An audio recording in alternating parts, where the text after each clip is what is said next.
D'aussi long que je me souvienne, j'ai toujours eu une obsession, être la meilleure. Être la meilleure à l'école, être la meilleure à la gymnastique, au basket, au théâtre, au ski, et ça m'a déclenché ma plus grande peur, échouer. Peur d'avoir une mauvaise note, peur d'oublier une réplique, peur de louper un tir. Et je voyais l'échec comme une fin, soit tu gagnes, soit tu perds, point. Nous sommes tous sujets à cette peur paralysante, celle qui nous empêche de prendre des risques, de poursuivre nos rêves, celle qui nous pousse à abandonner avant même de rater.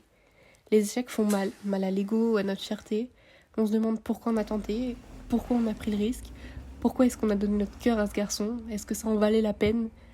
Et ça peut paraître bête, mais j'ai compris seulement maintenant que l'échec faisait partie du chemin qui mène au succès. Je voyais l'échec comme un signe presque divin qui me disait de laisser tomber. J'ai compris que j'ai échoué parce que j'en avais besoin.